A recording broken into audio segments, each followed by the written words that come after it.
Bwana asifiwe sana. Haleluya. Wewe kila kitu unaona ni sawa, huna maono. Yesu alikuwa na mzigo wa kuomba kwa sababu alikuwa na maono, alikuwa na maono mazito. Kila akiangalia huko anawaona makahaba, akiangalia huko anaona majambazi wanavizia watu barabarani, akiangalia huko anaona wachawi wanaua watu, akiangalia huko anaona mavuta bangi, walevi. Anatafakari namna gani watoe kwenye huo ulevi.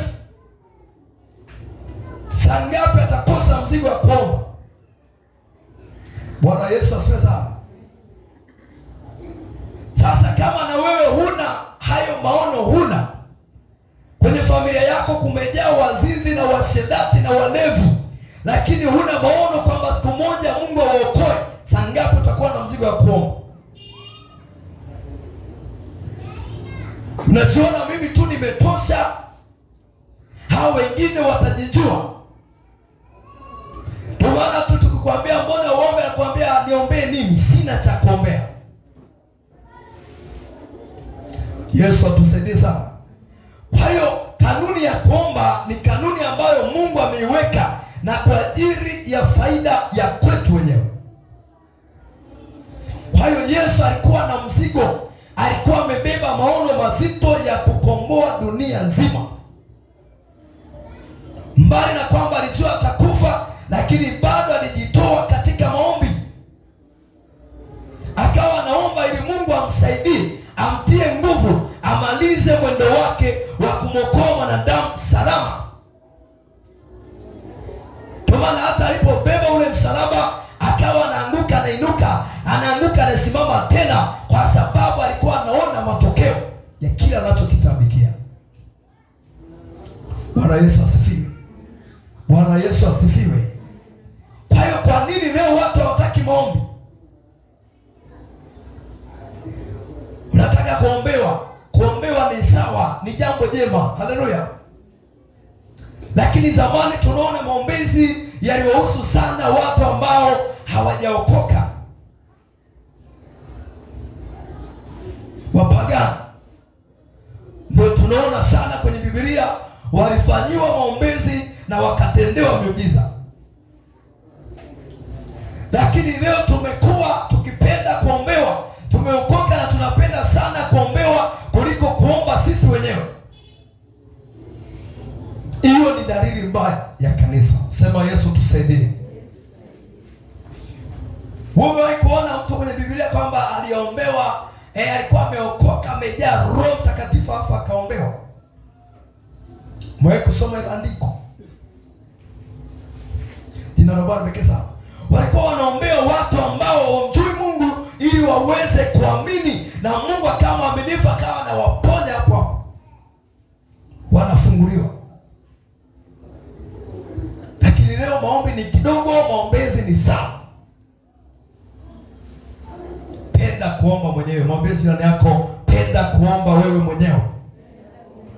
Jina la Bwana pekee sana. Kwa hiyo Yesu ameenda usiku kucha, maanake ameenda saa 1, amekesha mpaka asubuhi.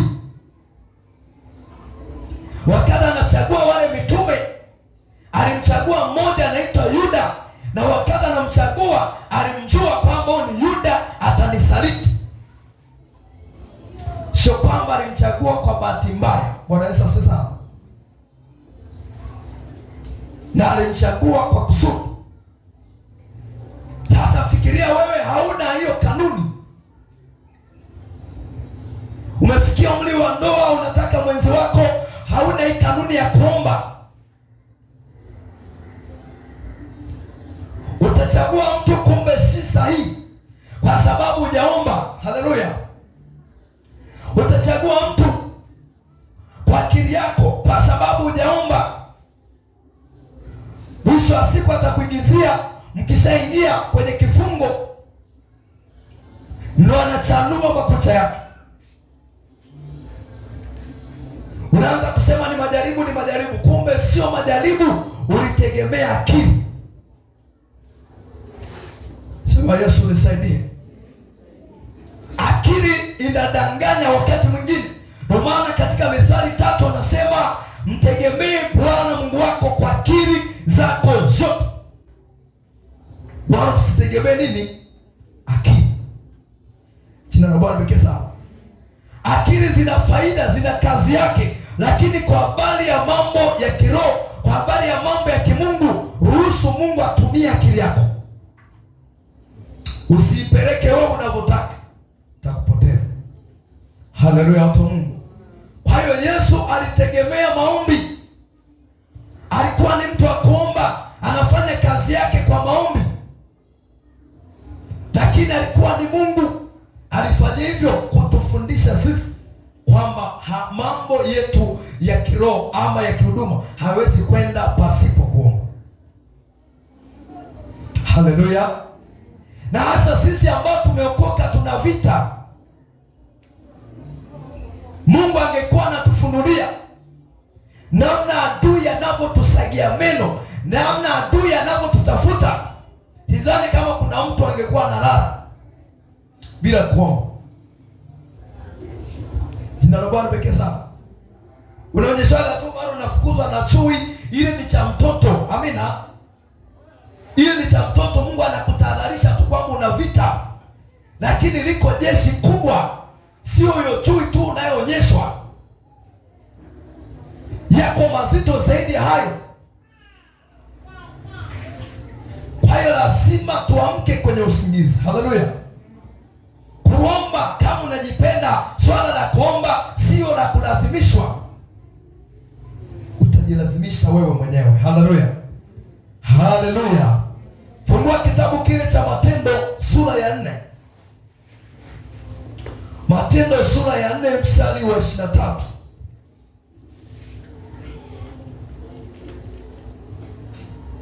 Matendo 4:23.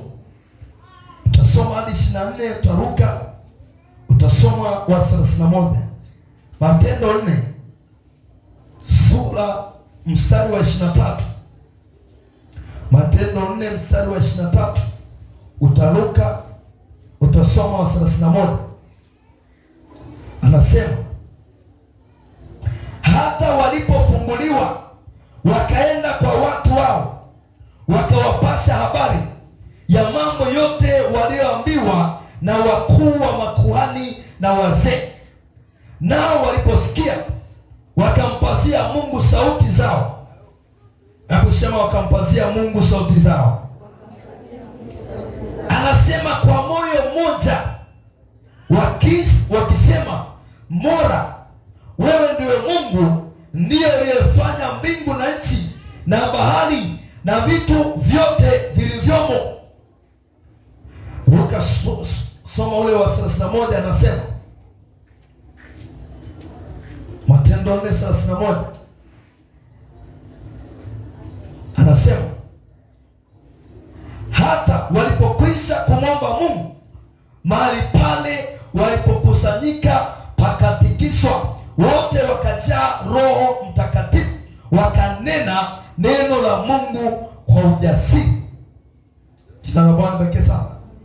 Hapa tunamwona ni Petro na Yohana, walikuwa wamemwombea kiwete ametembea. Baada ya yule kiwete kupona, hawa watu wakatafutwa, wakakamatwa. Jina la Bwana pekee sana. Walipokamatwa wakapelekwa kwenye baraza. Makuhani na wazee wa masinagogi wakawaweka kwenye baraza, na lengo la kuwaweka pale ni kuwatiisha kwamba marufuku kuhubiri kwa jina la Yesu. Haleluya. Tukiwasikia mtauawa. Na tunaona walipowakamata wakaitana wa wazee, wakaitana pembeni, wakasema watu wanafanya miujiza na tunaona watu wengi wanawaamini. Mwisho wa siku tutajikuta kwenye dini yetu inakosa watu, wote wanawaendea hawa watu. Kwa hiyo tufanyeje? Tuwatishe. Jina la Bwana pekee sana. Haleluya. tuwatishe ili wasiendelee kuhubiri, tuwawekee sheria ngumu. Kwa hiyo kweli wakawakamata, wakawatisha, wakawapa vitisho vya kutosha ili wasiendelee kuhubiri habari njema. Bwana asifiwe sana. Kwa hiyo mwisho wa siku wakawatoa, wakawaruhusu warudi huko Ulaya. Waliporudi wakaenda kwa ndugu zao wapendwa wenzao, wakawadithia haya mambo waliambiwa na hao wazee, kwamba jamani, wenzenu tumekamatwa, tumeambiwa 1, 2, 3 kwa habari ya kuhubiri, tumeambiwa tuache. Bwana Yesu asifiwe sana. Tumeambiwa tusubiri tena kwa jina la Yesu. Biblia inasema watu wakasimama katika kuomba, wakampazia Mungu sauti kwa moyo mmoja. Wanasema, Mungu, wewe ndio uliumba mbingu na nchi, wewe ndio uliyetuchagua tuifanye kazi, sio sisi bali ni wewe. Wakamwomba Mungu maneno mengi. Baada ya pale Mungu akajidhihirisha. Bwana asifiwe sana. Anasema mahali pale walipokuwa wamekaa pakatikiswa. Baada ya kutikiswa wakaingiliwa na Roho Mtakatifu, wakajazwa. Baada ya pale wakajikuta ni majasiri, hawakuogopa vitisho. Bwana Yesu asifiwe sana. Kwa hiyo kumbe wakati mwingine unaona vita, kumbe ni vitisho. Adui anaona unamuumiza, unampiga, ukiomba mambo yake anaharibika, na uwezo wa kukufanya chochote hana, ila anaamua kukutisha. Bwana Yesu asifiwe sana. Haleluya. Anaamua kukutisha ili uingiliwe na hofu. Baada ya pale upunguze spidi ya kuomba. Ndicho walichowafanya hawa mitume, lakini walipoona wanatishiwa, wao hawakuingiza hofu ndani yao, bali walienda katika maombi na Mungu akawajaza nguvu ya kuendelea mbele. Bwana Yesu asifiwe sana. Sasa fikiria watu wasingekuwa waombaji. Lengo Mungu alipojidhihirisha alikuwa anajifunua kwamba kazi iendelee, msirudi nyuma. Ndio maana akajidhihirisha, akatikisa mahali pale walipokuwa. Sio kwamba palitikisa rohoni hivi, kimwili kabisa wakaona tetemeko. Bwana asifiwe sana.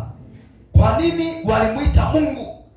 Biblia inasema wakampazia Mungu sauti zao kwa moyo mmoja. Leo Mungu anajidhihirisha mara chache, kwa sababu wengi hatuna hiyo kanuni ya kuomba. Kila mtu anakaa anategemea kuombewa. Sisemi kuombewa ni dhambi. Bwana asifiwe sana. Mungu anataka asikie sauti yako. Haleluya. Bwana asifiwe sana. Kwa hiyo hao watumishi wakaendelea na Injili, wakaendelea kutenda miujiza, wakaendelea kuhubiri Injili kwa ujasiri, na watu wakaendelea kuokolewa. Kilichowafanya wawe imara kwenye huduma zao ni maombi. Haleluya. Sisi tuna vita. Hao wenzetu vita ilikuwa inajionyesha hivi live katika mwili. Bwana Yesu asifiwe sana. Lakini sisi tunapambana katika ulimwengu wa roho. Adui anaweza akakutisha, akakutizamisha maisha yako, akakutizamisha ukoo wako, familia yako. Unaweza kama umebeba kitu kikubwa ndani, lakini adui anakutisha kwamba hutaweza.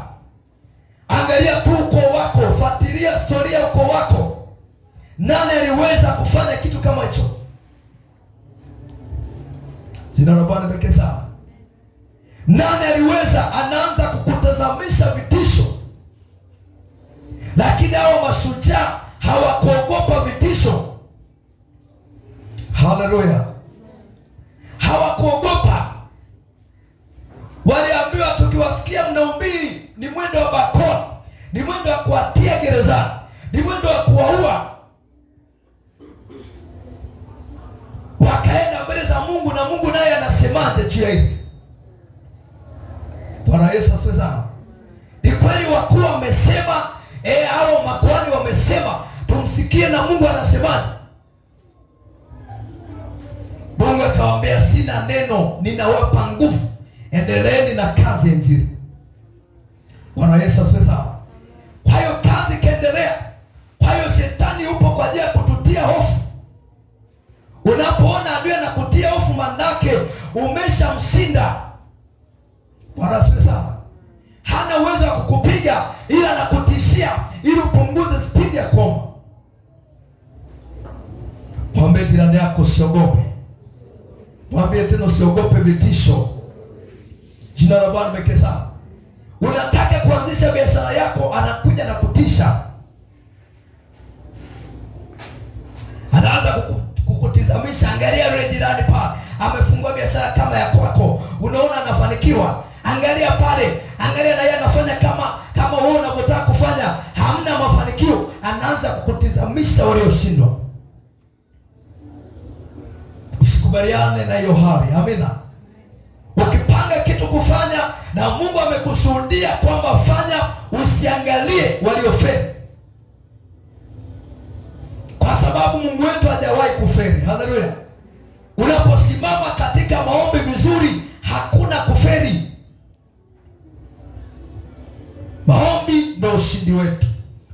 Maombi ndio silaha yetu. Haleluya. Soma kitabu cha Wafalme.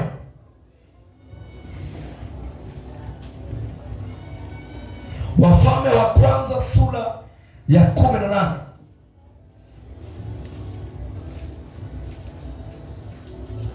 Wafalme wa kwanza sura ya 18. Tusome mstari wa 24.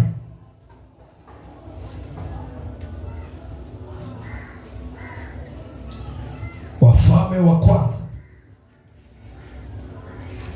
18:24 anasema,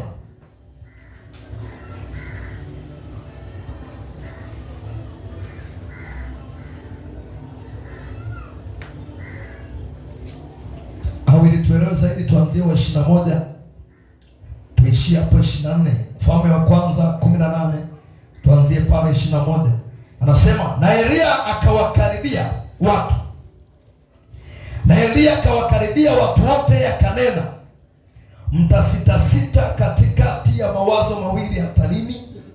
Bwana akiwa ndiye Mungu, mfuateni; bali ikiwa Baali ni mungu, haya mfuateni yeye. Wale watu hawakumjibu neno. Ndipo Elia akawaambia watu, mimi nimesalia mimi peke yangu nabii wa Bwana, lakini manabii wa Baali ni watu 450. Kwa hiyo na watutolee ng'ombe wawili wao, na wajichagulie ng'ombe mmoja, wakamkatekate na kumweka juu ya kuni, wasitie moto chini, nami nitamtengeneza huyo ng'ombe wa pili na kumweka juu ya kuni, wala sitatia moto chini. Nanyi ombeni kwa jina la Mungu wenu, nami nitaomba kwa jina la Bwana, na Mungu yule ajibuye kwa moto, na awe ndiye Mungu wenu, na awe ndiye Mungu. Watu wote wakajibu wakasema, maneno haya ni mazuri. Bwana Yesu asifiwe sana. Tunaona Elia alikuwa katikati ya vita kubwa. Watu walikuwa wamejaa, lakini watu wengi wanaamini Mungu Baali. Jina la Bwana limetukuka sana. Hapa anasema nimebaki mimi peke yangu ambaye ni nabii wa Bwana. Kwa maana nyingine ni kwamba Mungu Baali alikuwa ametawala ndani ya lile eneo. Watu wengi wakawa wanamwendea Baali. Wakisikia Elia katenda muujiza, wanaenda kwa Elia. Kwa hiyo Elia akawaita watu wote, akawaweka hapo kwenye mkutano. Anawaambia, mtasitasita hadi lini? Chagueni leo Mungu ambaye mtamtumikia. Bwana Yesu asifiwe sana. Kama Baali ndio Mungu wenu, nendeni kwa Baali. Kama Bwana ninayemwabudu mimi ndio Mungu, basi mwabuduni huyu, ili kuthibitisha kwamba Mungu wa kweli ni nani. Bethlehem, ikabidi waandae sadaka na madhabahu. Haleluya, Bwana asifiwe. Wakasema tusibishane kwa maneno, inabidi kila mtu amdhihirishe Mungu wake kwa vitendo. Bwana Yesu asifiwe sana. Elia akawaambia, kwa nyinyi wengi anzeni. Wakapewa ng'ombe, wakamkatakata, wakamweka juu ya madhabahu, wakaweka na kuni juu yake. Baada ya pale wakaanza kumwita Baali. Haleluya.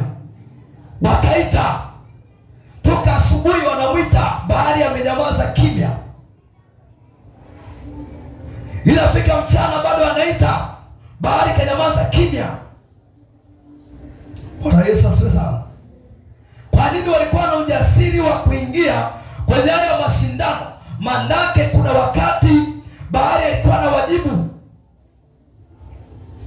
Bwana Yesu asifiwe sana. Kuna wakati walikuwa wanamwita, anaitika, wanamwomba na wasaidia, lakini siku hiyo Baali akanyamaza kimya. Elia akawafuata, akawaambia, pengine Baali amelala, mwamsheni. Elia alikuwa na wadhihaki kwa sababu alikuwa na ujasiri na alikuwa na uhakika na Mungu wake. Alijua Mungu wangu mimi anajidhihirishaga popote, wakati wowote. Amina. Halali wala asinzii. Akaambia Baali wenu amelala usingizi. Biblia inasema wakaomba wale watu, wakaanza hadi kujijeruhi kwenye miili yao, wanajikatakata, wakijua kwa kuwa damu zinatoka za miili yetu basi ataitika sala zetu. Lakini kukawa kimya. Hebu sema kukawa kimya. Bwana Yesu asifiwe sana.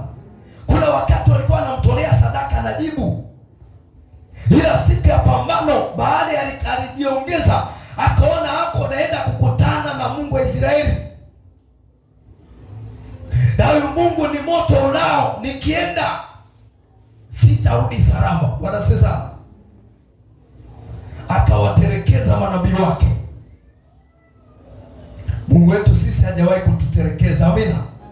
Ila hawa aliwaterekeza, wakabaki wao, wakajiona kwa kuwa sisi ni wengi basi ushindi lazima tushinde. Kumbe Mungu hashindi kwa wingi wa watu. Bwana Yesu asifiwe sana. Yesu kawa mmoja, Mungu akaokoa taifa. Haleluya. Kwa hiyo wakaomba, kukawa kimya. Baali akanyamaza kimya, hakujibu. Na waliambiana kwamba atakayeshindwa ni mwendo wa kuchinjwa. Amina. Nabidi akatwe kichwa. Elia akasema, mkishindwa nyie wote 450 na wachinja. Dawa akasema, ukishindwa na wewe tunakuchinja. Bwana Yesu asifiwe sana. Na zamani walikuwa wakiwekeana ahadi, hakuna kutengua. Amina. Sio kama sasa hivi mnaweza mkagairi, hapana, ilikuwa ni utani. Kipindi hicho hakuna utani. Bwana asifiwe sana. Ukisema kishindwa ni kuuawa kweli.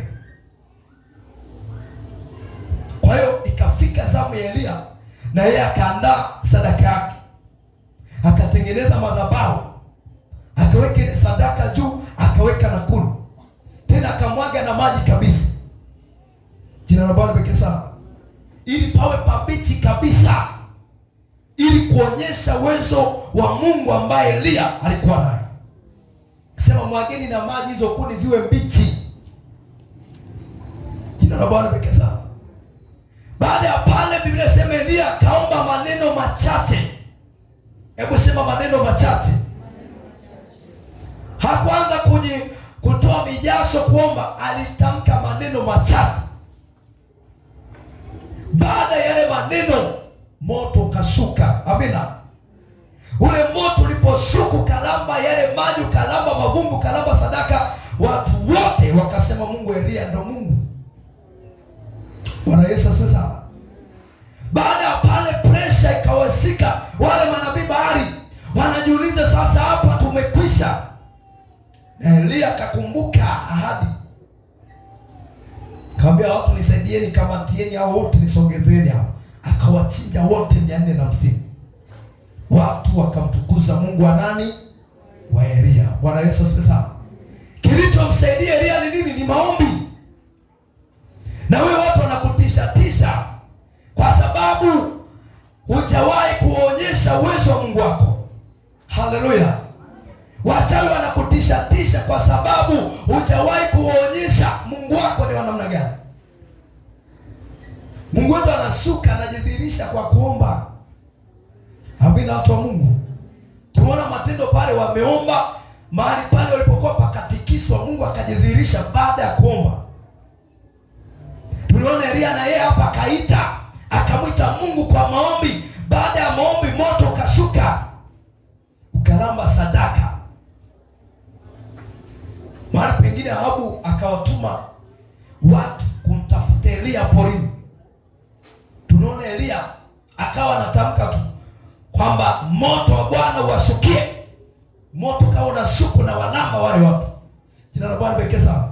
Katuma kundi la pili, akatuma la tatu, akatuma. Yote yaliyotumwa, alikuwa anatuma watu 50, wote akawa wanalamba na moto. Ni maombi. Ukiwa mwana maombi, kitamka neno moja linaenda kama kombora. Bwana asifiwe sana. Neno lako moja tukisema tu kwa jina la Yesu, maadui wanatafutana. Mwambie jina lako, usijidharau. Bwana Yesu asifiwe sana. Sasa leo kanisa limepuuza hichi kitu. Watu wamepunguza spidi ya kuomba. Ndio maana hatuoni matendo makuu, hatuoni miujiza, hatuoni Mungu akituambia, akitusemesha, watu hawasikii sauti ya Mungu. Utaisikiaje kama sio mwombaji? Bwana Yesu asifiwe sana. Tulisoma kitabu cha Yeremia siku ya Jumapili, asema niite nami nitakuonyesha. Niite nami nitakuitikia na nitakuonyesha. Sisi tunaona tu vya kibinadamu, vya kiroho hatuoni. Bwana Yesu atusaidie sana. Unaweza pita ugonjwa kwenye familia, uona kimbilio hospitalini, kumbe sio hospitalini. Adui yuko pale amekaa, anasambaza tu magonjwa, anasambaza magonjwa. Lengo lake anataka haribu uchumi. Bwana Yesu asifiwe sana. Wewe unakazana kwenda hospitali, umeshinda hospitali hii, unaenda hospitali nyingine, kumbe liko lipepo pale limekaa, limeleta furushi la magonjwa kuhakikisha familia yako inafilisika. Bwana Yesu atusaidie sana. Sio kila kitu kinachotokea kimwili, kibinadamu ni cha kibinadamu. Vingi vinatokana na pepo wachafu. Kwa hiyo ukijaribu kusolve vitu vya kiroho kibinadamu, lazima ufeli. Bwana Yesu asifiwe sana. Haleluya. Ndio maana yule mwanamke aliyetokwa na damu miaka 12, Biblia inasema aligharamikia sana ule ugonjwa. Alikuwa anaenda kwa matabibu, anaenda wapi, anazunguka, akauza mali nyingi kwa ajili ya kujitibia, lakini hakuwahi kupona, zaidi ya kupoteza hela. Bwana Yesu asifiwe sana. Bwana asifiwe. Alienda hospitali kubwa kama ya Muhimbili, alienda hospitali zingine, alienda kwa madokta binafsi, alienda sehemu mbalimbali kwa waganga wa kienyeji, alienda, lakini hakuwahi kupona.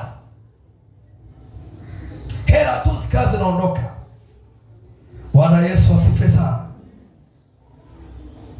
Lakini aliposikia habari za Yesu, ya kwamba Yesu anaponya, Yesu anafungua, akaondoka kwa imani nyumbani. Sema nitaenda, nitamvizia, nikifika pale nitagusa pindo, nikigusa nitapona. Akaenda kweli. Alipofika pale akamgusa Yesu, Yesu akahisi nguvu zimemtoka. Akauliza, ni nani aliyenigusa? Petro anamwambia, Bwana, hapa watu wengi unazongazonga, unaulizaje swali kama hilo? Kumbe yeye hajazungumzia kuguswa kikawaida, bali aliguswa kiroho. Amina. Imani ya yule mwanamke ilimgusa Yesu, akahisi kitu kimetoka ndani yake, kimeenda kimemhudumia.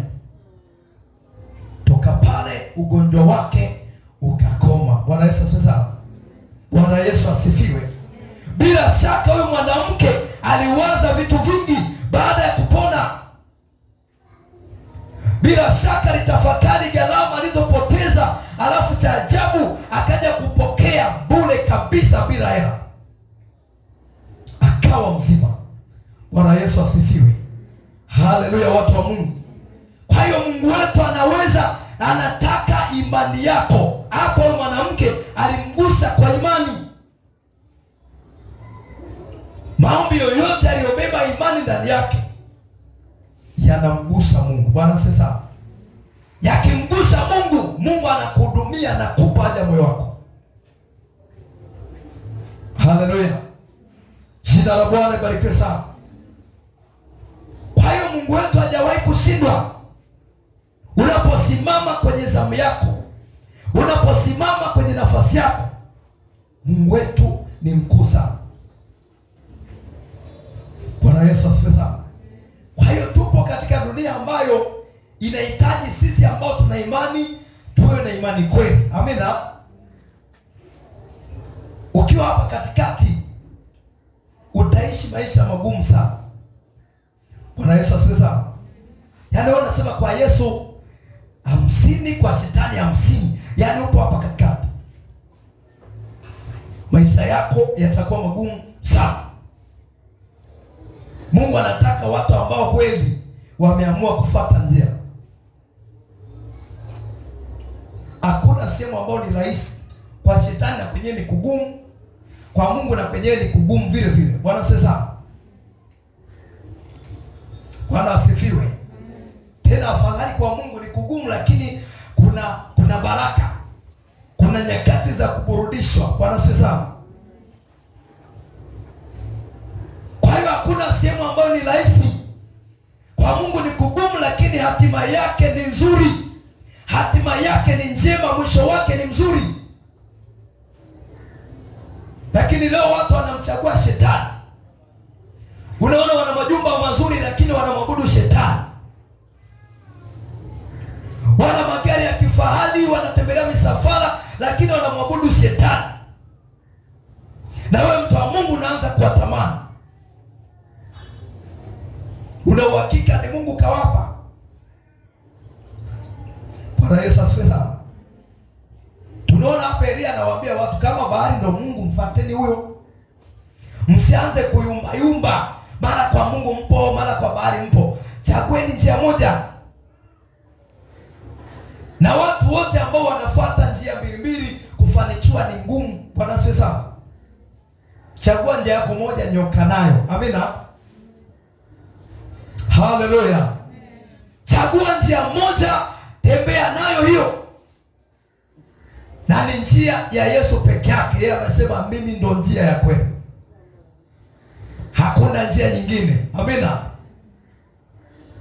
Hizo njia zingine zote ni za kukupoteza. Njia ya kweli ni Yesu peke yake. Bwana asifiwe sana. Ndio maana Elia alijibiwa kwa moto. Mungu akasema sitaruhusu mtumishi wangu aibike. Akajibu kwa moto. Baada ya pale watu wote kifudifudi wakaanza kumwadhimisha Mungu wa Elia. Bwana asifiwe sana. Sema huyu ndio Mungu akumfuata. Kwa watu wengi walikuwa na mamwini Baali, wakajikuta wamegeuzwa na Elia, wakaanza kumfuata Elia. Nabii Baali akakosa wafuasi. Wafuasi wake wale manabii wakafa. Kwa hiyo ikabaki Mungu wa Elia peke yake ndo anaabudiwa. Bwana asifiwe sana. Haleluya, watu wa Mungu. Kwa hiyo na wewe usitishwe na watu. Usiangalie watu wanasema nini. Ukiona mambo yanakulemea, ingia kwenye maombi. Muulize Mungu, nasemaje juu ya hili? Bwana asifiwe sana. Mambo yanakuwa mazito, hayaendi vizuri, usifuatishe washauri. Kama ni ushauri baada ya kutoka kwenye maombi, amina. Kama hujaomba unashauriwa, utashauriwa na mapepo. Haleluya. Bwana Yesu asifiwe sana. Mapepo yatakushauri. Maana wengine wakaambiwa, ili ukitaka muujiza wa haraka pale Shilo, wewe nendaga tu siku ya Jumapili. Siku zingine hizi nenda huko kachukue mafuta ya upako. Yesu asifiwe sana.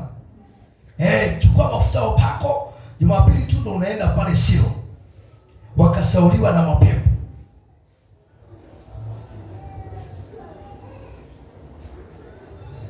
Mungu anawapinga watu wa njia mbili. Bwana asifiwe sana. Kama umechagua Mungu ndo Mungu wako, kanuni yake ni moja tu, ya kuomba. Bwana asifiwe sana. Sio kuchukua vitu vya kuchukua na kuvitumia. Unapotumia vile unatumia nguvu zingine, sio Mungu wako. Kwa hiyo Mungu anakutelekeza, utegemea akili zako. Bwana Yesu asifiwe sana. Tusome tena Wafilipi 4:6.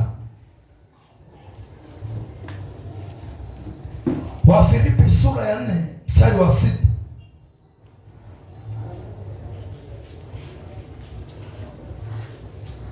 Anasema, msijisumbue kwa neno lolote, bali katika kila neno kwa kusali na kuomba pamoja na kushukuru haja zenu zijulikane na Mungu.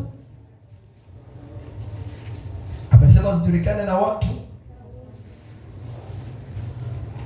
Bwana Yesu asifiwe sana. Usijisumbue kwa neno lolote, bali katika kila neno kwa kusali na kuomba pamoja na kushukuru haja zenu zijulikane na Mungu. Haleluya. Una uhitaji wowote, Mungu anataka uende mbele zake uombe. Kama amemwandaa mtu kwa ajili yako, basi huyo mtu ataletwa na Mungu kwa maombi. Bwana Yesu asifiwe sana. Lakini leo tumekuwa mahodari wa kuwaomba watu. Umekuwa makodi, unaanza kuhaha, fulani nisaidie, fulani nisaidie. Unaanza kuhaha. Wewe ni mtumishi wa Mungu na roho wa Mungu yumo ndani na imani unayo, unaanza kuhangaika. Bwana Yesu atusaidie sana. Sijui umekuwa baada ya mtoto unaanza kuhangaika, presha iko juu, unaanza kukopa. Aliyekushauri ukope ni nani? Bwana Yesu asifiwe sana. Bwana Yesu asifiwe. Wakati mwingine tunasema Mungu hayupo kwa sababu hatumshirikishi mambo yetu. Mwingine anaona hii ada tu ipo katika uwezo wangu, Mungu namsumbua tu, ngoja nikope pale nitarudisha. Hayo unakopa na unakwama kurudisha. Mwisho wa siku unaanza kudhalilika. Watu wanaanza kuletea kesi kanisani, huyu mshirika wenu alikopa hajalipa. Mungu akikushauri mwisho wake hakuna fedhea. Amina. Bwana Yesu asifiwe. Lakini wewe ulijishauri mwenyewe, si ulishauriwa na umekopa, mwisho wa siku umeshindwa kulipa, mwisho wa siku kesi inafika kanisani. Mwisho wa siku watu wanaanza kukuogopa, hadi yule fulani yule usimwazime kitu chako. Mwambie jirani yako usiwe na haraka. Haleluya. Usijisumbue kwa neno lolote. Hajapanga mambo kwamba hili na hili na hili. Amesema jambo lolote. Umeishiwa kodi na huna cha kulipa, ingia kwenye maombi. Amina. Nenda mbele za Mungu, omba. Kwa kuwa Mungu anasikia. Yeye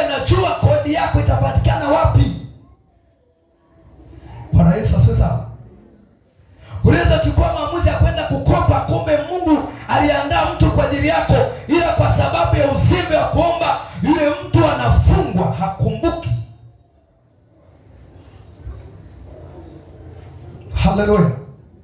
Ndio maana Mungu akasema wale wanaoniamini hawatakopa, bali watakopesha. Mungu ashindi kukupa wewe fedha. Bwana Yesu asifiwe. Mungu ashindi kuondoa hiyo changamoto yako. Mungu ashindi kukusaidia, ila wewe unajiongeza. Jina la Bwana pekee sana. Mihemko, una mihemko na pressure iko juu. Siku zimeisha, sasa itakuwaje? Mungu angalie siku zimeisha. Bwana asifiwe sana. Haleluya. Magoti, uwe mtu wa magoti, uwe mtu wa kuomba. Leo wengi wameingia kwenye matatizo kwa sababu sio waombaji. Watu wanadaiwa madeni makubwa kwa sababu sio waombaji. Wanasema kuna vitu vilimhitaji Mungu akusaidie, wewe ukatumia akili yako, ukasema hili naliweza, mwisho wa siku limekuweza. Haleluya. Mwisho wa siku limekuweza wewe, umekuwa wewe sasa ndo mtumwa wake. Unakosa amani. Unakuja kanisani unaomba kwa uchungu. Ulitumia akili zako, yamekufika shingoni.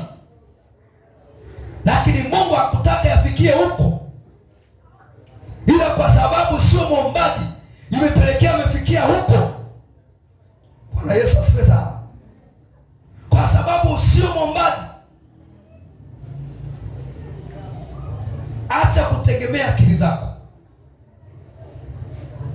Jina la Bwana pekee sana. Liwe jambo dogo liwe kubwa, maadamu tu unaliona sasa hili nitalisolve vipi, ingia kwenye maombi.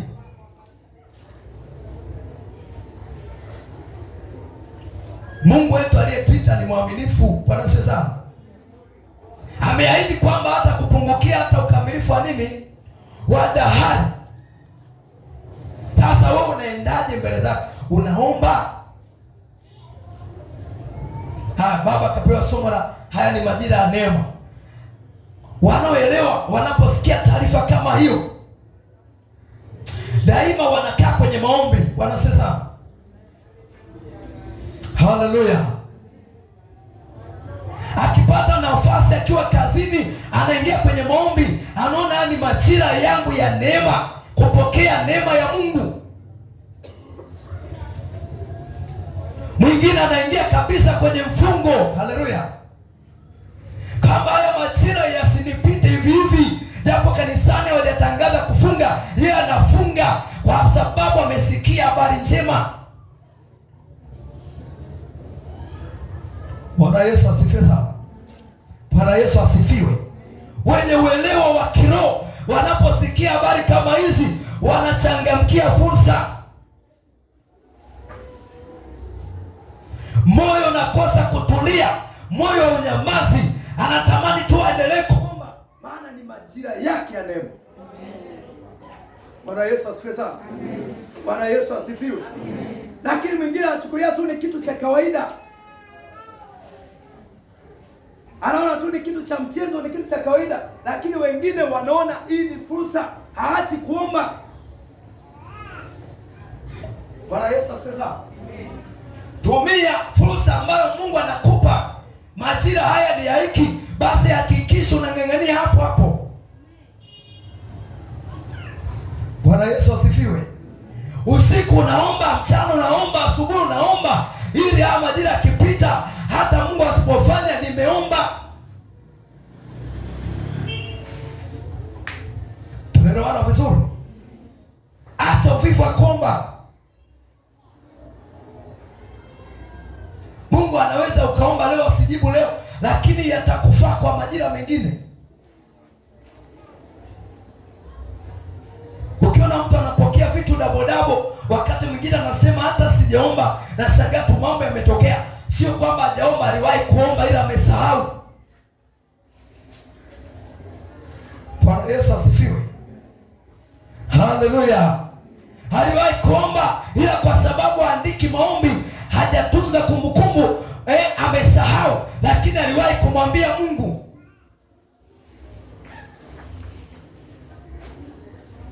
Ni majira ya neema, kupokea mambo mbalimbali, kupokea habari njema, kupokea vitu vizuri. Unang'ang'ania hapo, unaweza watu kafunga mwezi wote, Mungu asikupungukie, Mungu asikuache, Mungu akupe neema.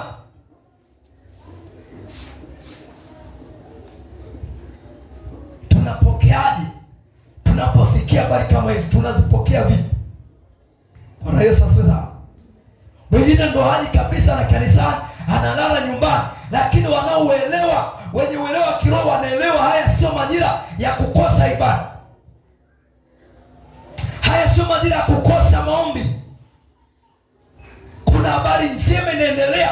Haya sio majira, na wengine wanalazwa na adui Shetani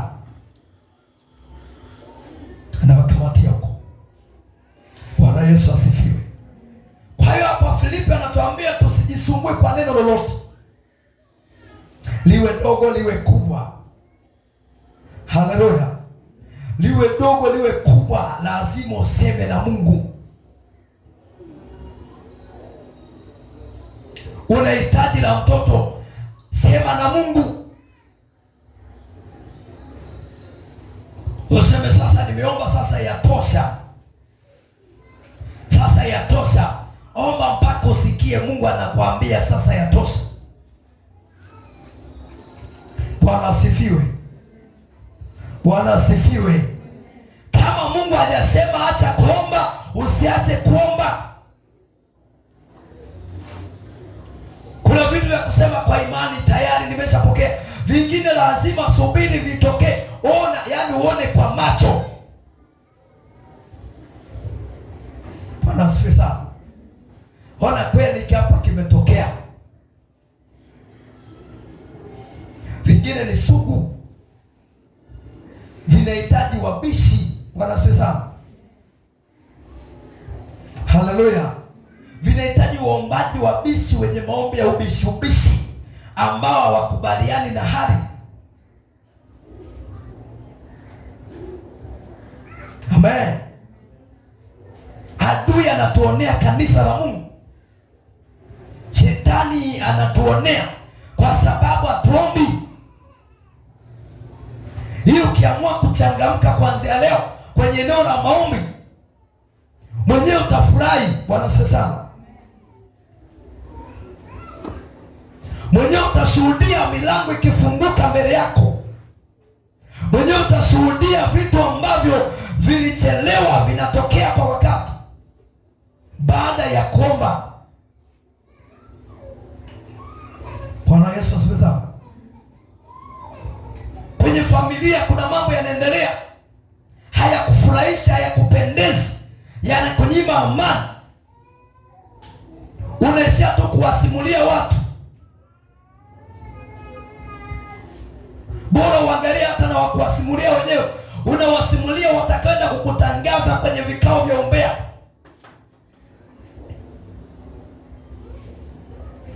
Bwana Yesu asifiwe sana.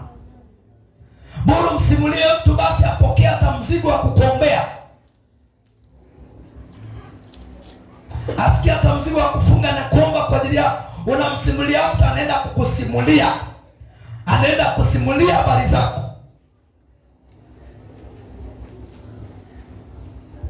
Kikutana wapendwa, tabasamu nje, anakusalimia na anakukumbatia, kumbe inakusengenya wewe ujui. Bwana Yesu asifiwe sana. Bwana asifiwe. Ukiona jambo linakuumiza kichwa, mwambie Yesu.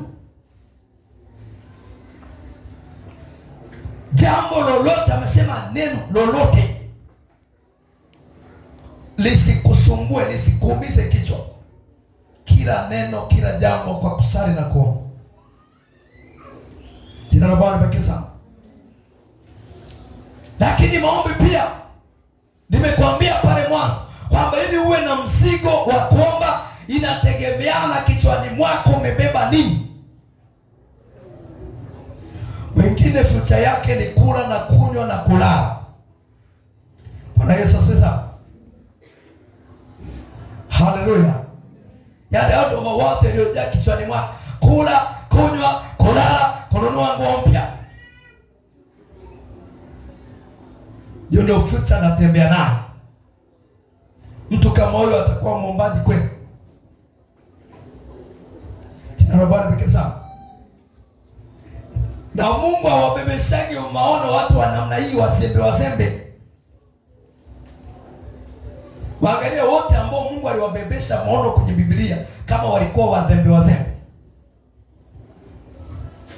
Hata kwa Daudi mwenyewe, nenda kwa Yusufu, nenda kwa kina Daniel, hawakuwa wazembe. Bwana Yesu asifiwe sana. Nenda kwa kina Samuel, walikuwa ni watu ambao kweli wanapambana, ni waombaji na walikuwa na vita kubwa. Na ukibeba maono makubwa na vita inakuwa kubwa. Bwana Yesu asifiwe sana. Saa ngapi wewe utaanza kuwaza tu kulala, utawaza tu kuwaza kula? Saa ngapi? Saa ngapi utawaza anasa? Bwana Yesu asifiwe sana. Naona kuna maana sema pasipo maono watu wacha kufanya nini? Kujizuia. Kuna watu ni walalaji, yani yeye anapenda sana kulala. Habari za maombi hapendi. Na akimwona mwenzake anaamka anaomba, anakeleka. Haleluya. Anaanza kumsoja, anaanza kumpa sheria, omba kimya, usipaze sauti. Na mwingine ndo haombi kabisa. Kama akigundua mwenzake hapendi, na yeye anaacha kuomba. Naweza mkani wanandoa, lakini maono ya kwako na ya mwenzako ni tofauti. Haleluya. Bwana asifiwe. Wewe umebebeshwa cha kwako na Mungu, na yeye kabebeshwa cha kwake, au hajabebeshwa kabisa. Anapokuambia stop maombi, unamsikiliza, maanake anataka kile cha Mungu kisitokee ndani yako, kisifanikiwe. Anakizika, anakichimbia kaburi. Haleluya.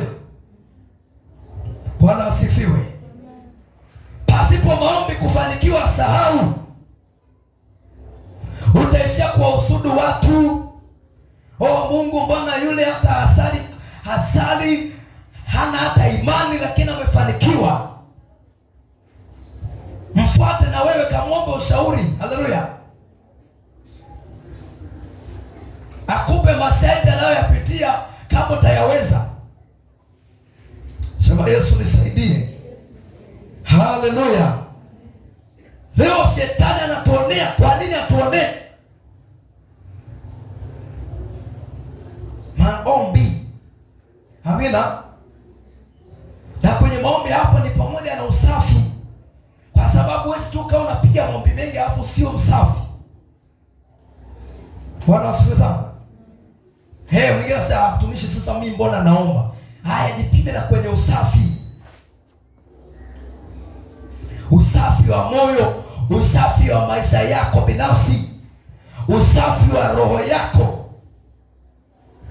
Bwana asifiwe sana. Si umetoka huko usalimiani na ndugu yako, usalimiani na jirani yako na mpangaji mwenzako, alafu unakuja unaomba. Unategemea Mungu atakusikia. Hiyo haipo. Bwana asifiwe sana. Haleluya. Hapo utaomba maombi ya staili zote, lakini Mungu hatakusikia.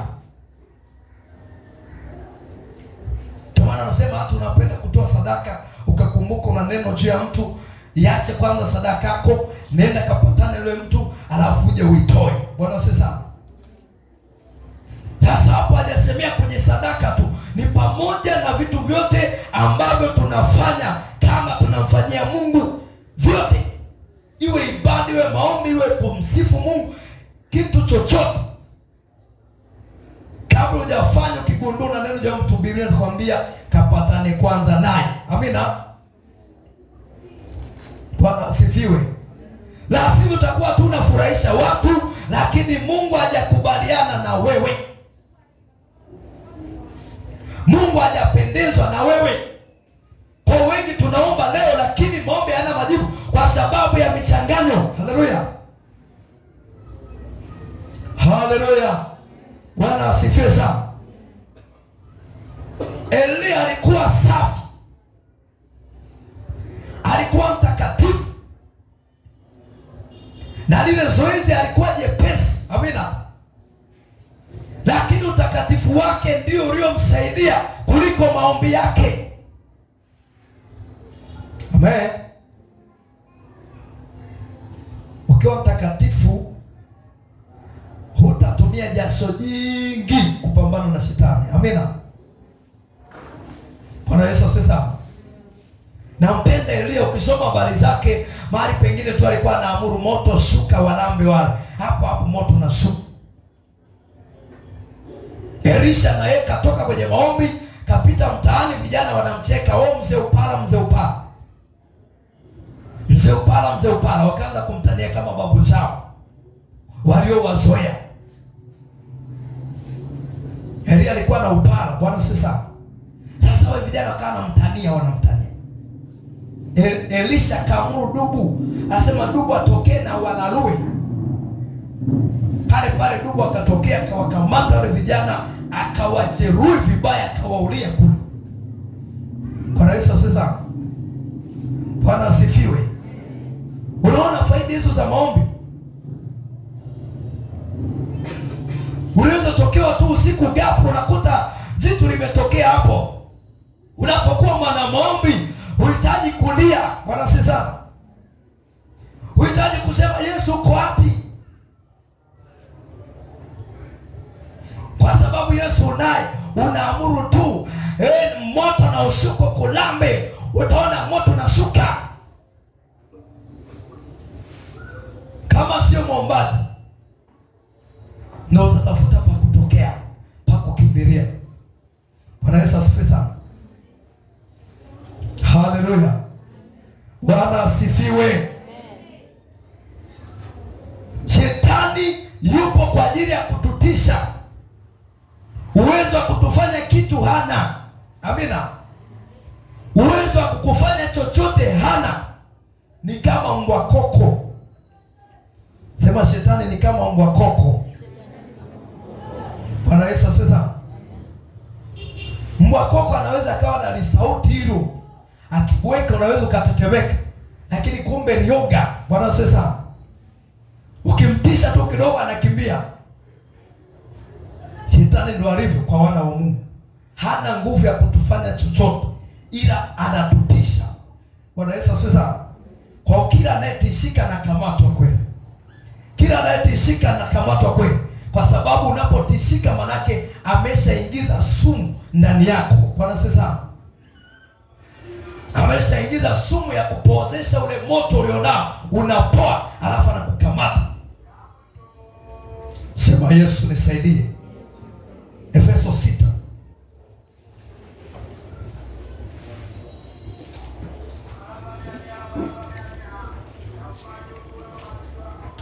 Efeso 6.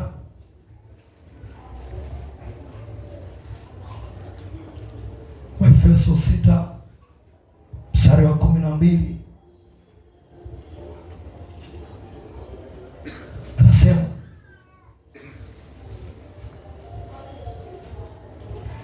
kwa maana kushindana kwetu sisi si juu ya damu na nyama, bali ni juu ya falme na mamlaka, juu ya wakuu wa giza hili, juu ya majeshi ya pepo wabaya katika ulimwengu wa roho. Bwana Yesu asifiwe. Kushindana kwetu sio juu ya damu na nyama. Ndio maana sisi tumeambiwa tuwe watulivu, tuwe wapole. Bwana asifiwe. Hata kama mtu amejiinua, anakudhalau, anakuletea ugomvi, Biblia imetuambia tuwe wapole. Bwana asifiwe. Kwa sababu kisasi Mungu ndo anatulipia. Lakini kwa bali ya vita vya roho anasema tupambani kwa kwa mwili, bali tunapambana rohoni, tunapambana majeshi ya pepo wabaya. Hayo majeshi utayaona wapi? Tu hayo yanatumia watu. Bwana asifiwe sana. Haleluya. Hayawezi akaja yenyewe kama yenyewe, yanatumia watu. Kiona mtu anakuchukia bila sababu, kuna jeshi liko mle ndani. Bwana asifiwe sana. Haleluya. Hauli kwake, haulali kwake, hauvai vya kwake, yaani utumie chochote cha kwake, amkai nyumba moja, hakulipi kodi, lakini ghafla tu anakuchukia. Ndani yake kuna jeshi. Bwana asifiwe sana. Sasa hilo ndio tunashindana nalo katika ulimwengu wa nini? Wa roho. Bwana Yesu asifiwe sana.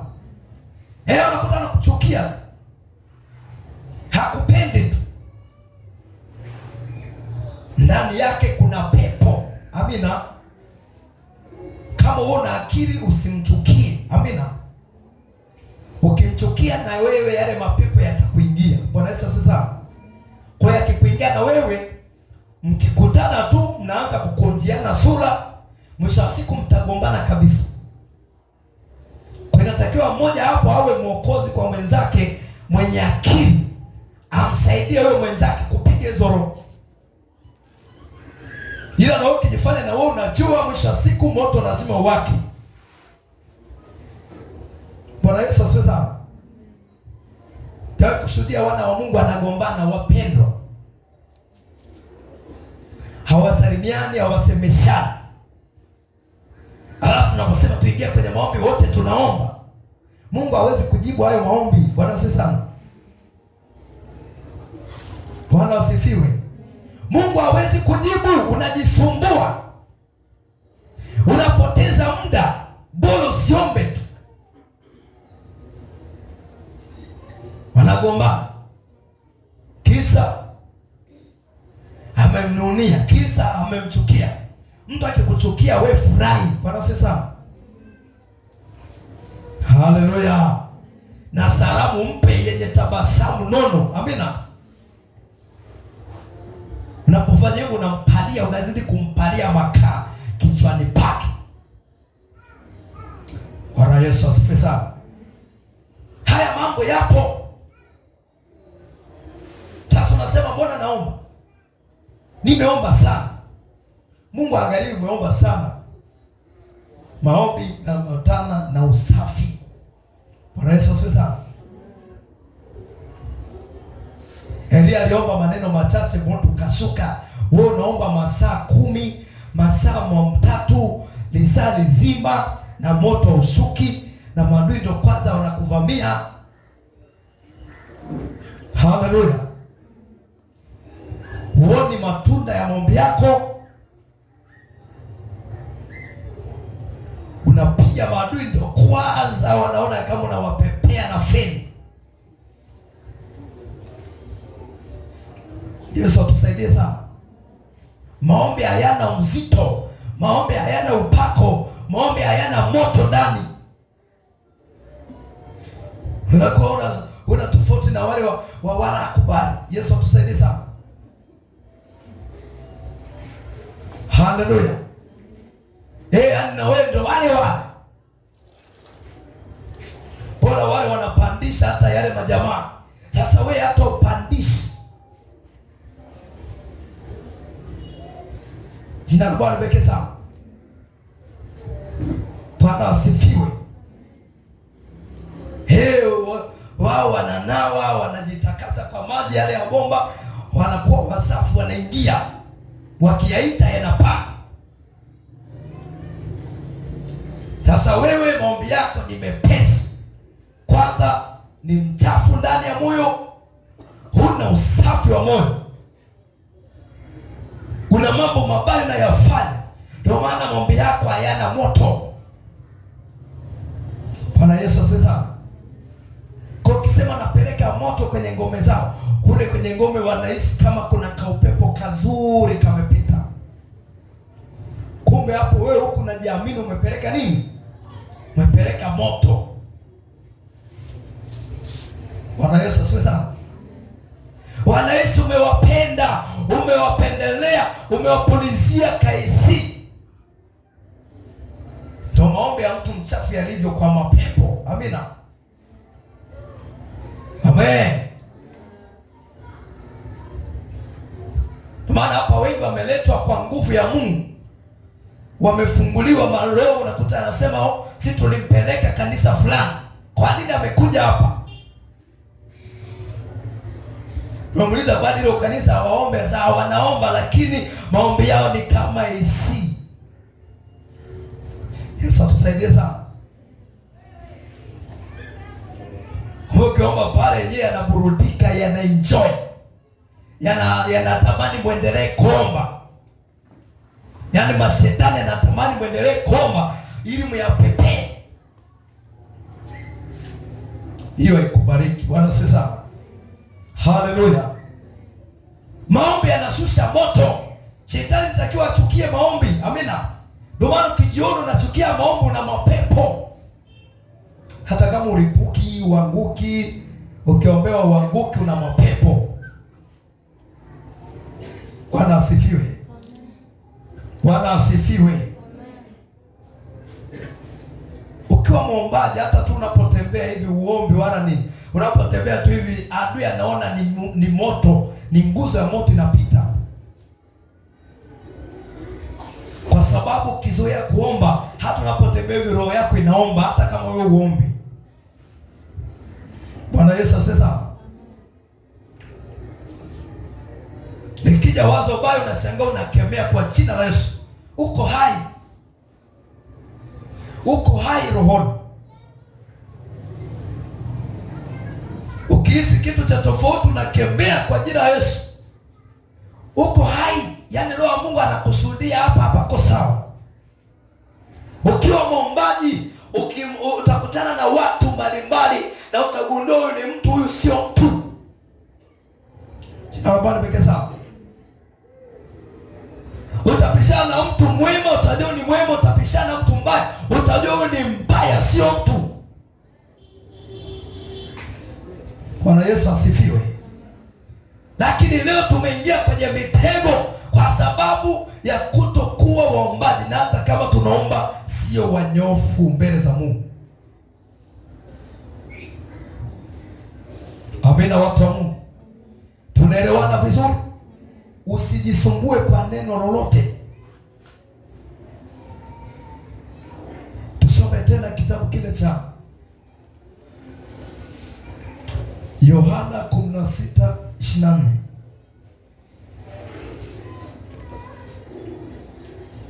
Yohana 16:24.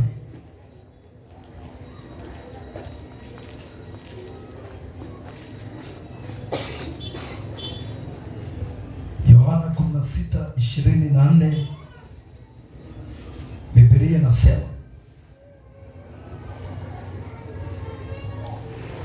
hata sasa hamkuomba neno kwa jina langu, ombeni nanyi mtapata, furaha yenu iwe timilifu. Bwana asifiwe sana. Haleluya. Leo watu wanatembea na machozi, watu wanatembea na masikitiko, watu wanatembea wamebeba mizigo mizito. Na ukibeba mizigo lazima uzeeke mapema. Bwana asifiwe sana. Bwana asifiwe. Ndio maana wengi walikuja hapa ukiwaona hivi kama wazee, lakini kadri walivyokaa hapo ujana unarejea taratibu. Bwana asifiwe. Haleluya. Wengine tulikuwa tunaona huyu ni bibi kabisa, kumbe ni binti mdogo. Mizigo ikikulemea unazeeka mapema, sura inaanza kukomaa. Haleluya. Muonekano wako unabadilika kabisa. Unaanza kupewa shikamoo na wakubwa zako, kwa sababu adui amekubebesha mafurushi, yamekulemea. Bwana Yesu asifiwe. Furaha haipo. Biblia inasema moyo uliochangamka ni nini? Ni dawa. Kwa hiyo unapokuwa unafurahi, ile furaha inasababisha uwe kijana daima. Haleluya! Inasababisha usizeeke mapema. Sasa hapa Yesu anasema hata sasa hatujaomba neno kwa jina lake. Anasema tuombe nasi tutapata furaha iwe timilifu. Bwana Yesu asifiwe. Maana Mungu anataka ufurahi. Ukifurahi kweli, watu wanaone kweli wewe umefurahi, sio furahi ya kuigiza. Haleluya! Kitana mtu iko na tabasamu, ukipishana naye tu hatua mbili tatu narudi umekunja sura. Mungu anataka furaha ya kweli. Bwana sasa, na anasema mimi nimeruhusu mlango wa furaha, nimeruhusu. Kazi ni kwenu kuomba. Kitu gani kinakufurahisha? Kama Mungu akukupa furaha, nani mwingine atakupa furaha? Bwana Yesu asifiwe. Hivyo vitu vingine vinatoa furaha ya muda, lakini Yesu anatoa furaha ya kudumu. Hapa anasema ombeni nani mtapata furaha yenu iwe timilifu. Tulio wengi furaha yetu ni nusu nusu, ni robo robo. Bwana Yesu asifiwe. Bwana asifiwe. Unafurahi kama hujafurahi, moyo wako na huzuni, Mungu anasema kwa njia ya kuomba atatimiliza hiyo furaha. Utakuwa na furaha iliyo kamili. Bwana Yesu asifiwe. Ni ndoa na kunyima amani. Unapoingia katika kuomba, Mungu anaachilia furaha, anatengeneza ndoa yako inakuwa na amani. Sijui una kazi, hujui utakula nini, utavaa nini, ingia kwenye kuomba. Haleluya! Unapomwomba Mungu anafungua njia. Anaweza asikupe hela, lakini anafungua mlango kwamba pita hapa, fanya kile, utafanikiwa. Mungu anakupa maarifa. Bwana asifiwe sana. Haleluya! Leo tunatembea tuna huzuni, mioyo imejaa huzuni. Ukimwona mtu anacheka unatamani ungekuwa wewe, na Mungu anatamani wewe ndio ufurahi. Amina. Maombi. Wenzetu walifurahi wakati wote wa dhiki na wa raha, walifurahi. Ile furaha ilikuwa ya kawaida, ni Mungu kwa sababu ya uombaji wao walikuwa na maombi, Mungu akawapa furaha. Maandiko yanakuambia furahi hata katika dhiki. Bwana asifiwe sana. Unafikiri hiyo ni furaha ya kujifurahisha mwenyewe? Hiyo ni furaha ambayo Mungu anaiachilia baada ya kuwa muombaji. Bwana asifiwe sana. Sio furaha ya kibinadamu. Bwana Yesu asifiwe. Kwa nini unafurahi? Mungu anataka ufurahi. Kwa nini wewe ufurahi? Muda wote unatembea umenuna, unawanunia hata wasio kununia, unawanunia hata wasio na sababu ya kuwanunia, kisa tu umejaa stress. Sema Yesu nisaidie. Sema tena Yesu nisaidie. Umejaa mambo mabaya, umejaa vitu ndani mpaka unawachukia watu bila sababu. Bwana anasema njoo kwangu wewe mwenye mizigo. Amina. Anasema naye atakupumzisha, atakupa furaha iliyo kamilifu. Bwana asifiwe sana. Haya ni majira ya habari njema, ni majira ya kupokea neema ya Mungu. Ng'ang'ania hapo, Mungu akupe furaha. Bwana asifiwe sana. Mungu akupe kufurahi, kwa sababu unapofurahi mema ya Mungu yanaambatana na wewe. Bwana asifiwe sana. Katika huzuni kuna mambo mengi utamkosea Mungu kwa mawazo, ili ukiwa unafurahi utamtukuza Mungu hata katika hayo mabaya. Bwana Yesu asifiwe. Bwana asifiwe sana. Umeomba sana, maombi mengi sana, siku nyingi sana, miaka mingi, lakini Mungu anataka umombe tena. Amina, umombe tena ukijitakaza. Kama kuna watu uongei nao, hiyo ni ukuta mmoja mbaya sana wa kuzuia usijibiwe. Haleluya. Katika maisha yako usiishi na watu moyoni. Amina. Akikukosea msamehe, mwachilie. Mkikutana msalimie, hata kama yeye bado ana kinyongo, achana naye. Amina. Na hiyo ndio njia nzuri ya kumsamehe mtu na kumsahau, unapomsalimia kwa furaha. Bwana sasa, namwambia nimekusamehe. Baada ya pale, ongea naye vizuri. Bwana Yesu sasa. Bwana Yesu asifiwe. Kwa hiyo tunaomba sana, kanisa la Shilo ni mahodari wa kuomba, lakini tujipime kwenye maombi yetu. Je, ni manyofu? Jina la Bwana libarikiwe sana. Wakati mwingine tunajitia moyo kwamba ni majira bado. Mungu anaposema na mtumishi wake kwamba haya ni majira fulani, basi hiyo ni Mungu kweli amesema. Amina. Na hayo ndio majira yako kweli. Kwa inategemea wewe unapokeaje hiyo taarifa na unachukua hatua gani. Bwana Yesu asifiwe sana. Mungu atusaidie sana. Somo letu ni refu, tutaendelea siku nyingine. Natamani tuingie sasa kutendea kazi tulichojifunza. Amina. Taka tuwashe moto. Taka tuwashe moto, tuombe maombi ya Kipentekoste. Amina. Sio maombi ya salamu aliyo umejaa neema. Tuombe maombi